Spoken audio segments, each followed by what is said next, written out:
Hello and welcome at lesson number 21. Now we're going to talk about major 7 chords.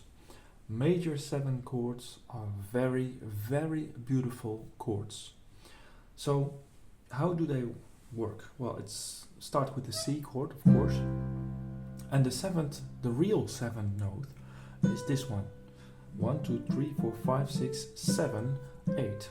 So this is the major 7 chord.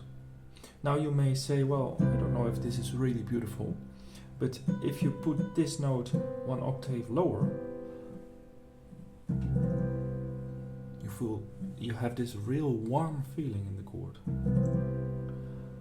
And if you put this note here, you feel this real warmth of the piano.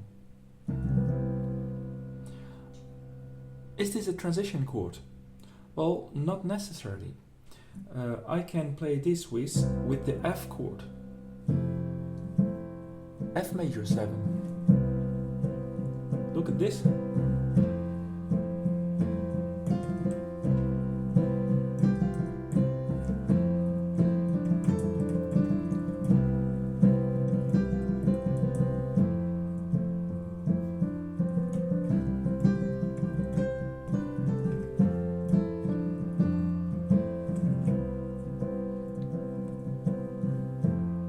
And then a little trick. There's always a little trick in the video that is pushing this bass a little up with the F major 7 chord, lifting the bass just.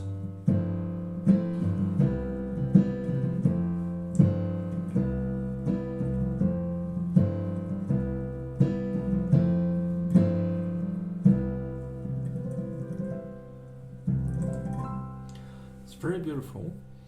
So from major 7 chords you can also go to minor 7 chords.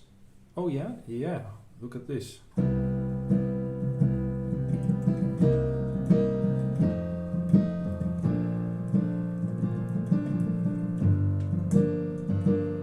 So what did I do here?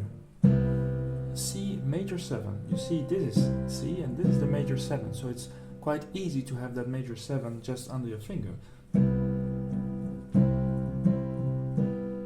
And then you go to minor 7 by doing just this. Lifting those two. So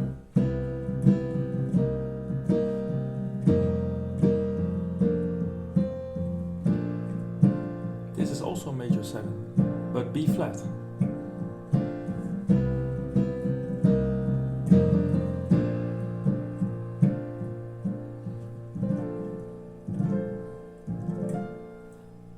Just one thing to be careful on, major 7 chords do really sound nice if the 5th note of the chord is in this area of the piano. You see? The 5th is here. And it's a very important note actually in this chord. If I leave it out,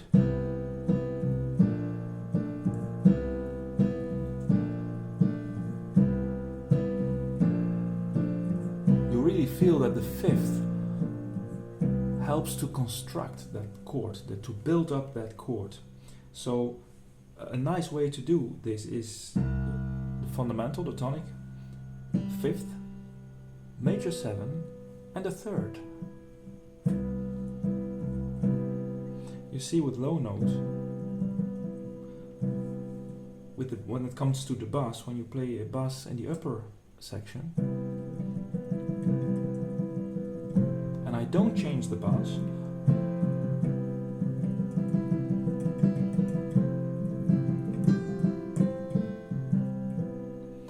I can also do this with lower bass, of course.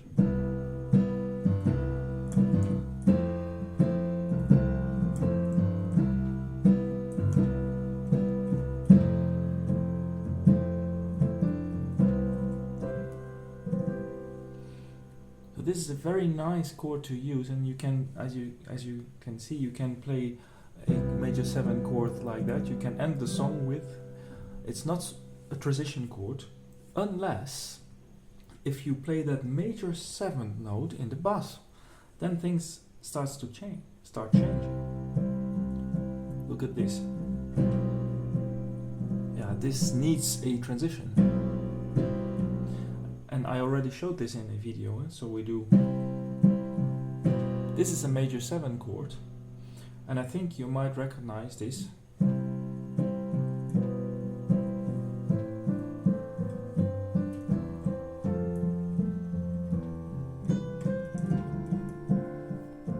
You see, so that is a trick. So yes, they're very widely used, those major 7 chords, and try to do this in different keys. So it's also nice to do a house pattern with only major 7 keys. Look at this.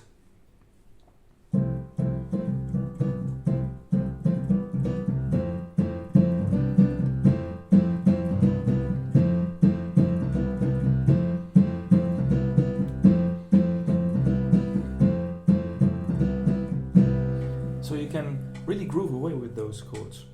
Well, they're not the most brightest chords, they are not the most uprightest chords, they're not the most happiest chords, but those are really warm chords, really. So when you listen to ballad music, you will get this often, like how about this B flat chord?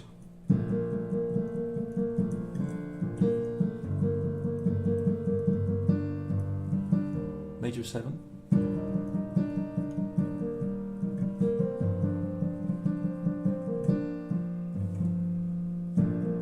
Major 7. The voice is going on tonic and major 7. You see?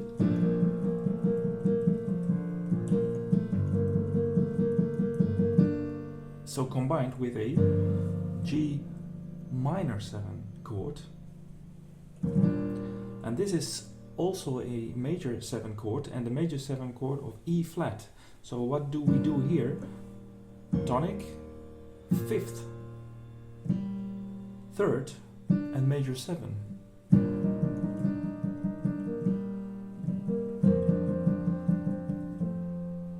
So F sus4, F. That's a nice one.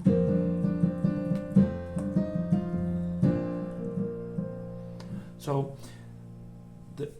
most of the songs use one or two of those kind of chords, unless we have a very simple song with maybe only 2 or 3 chords, but it can be very nice to put a major 7 chord, especially when there are a lot of minor 7 chords. So don't hesitate to combine. I'll give you the example here.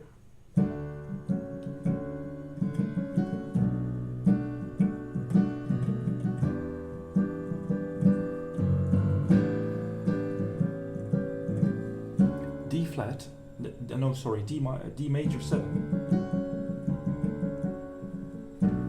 B minor 7, E minor 7, and the same chord like G with an A. And why is that A coming up? Because we want to go to D. So that's also an idea for the bass.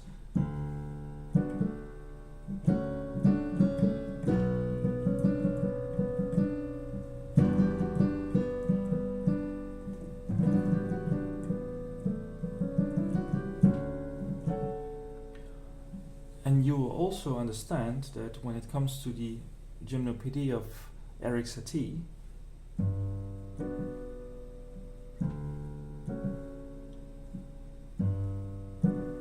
G major 7, D major 7. So it's basically built on major 7 chords, that song. That's why it's so touching, that's why it's so deep, that's why you get that typical melancholic feeling, you know, when you listen to that song. So really play around with those chords.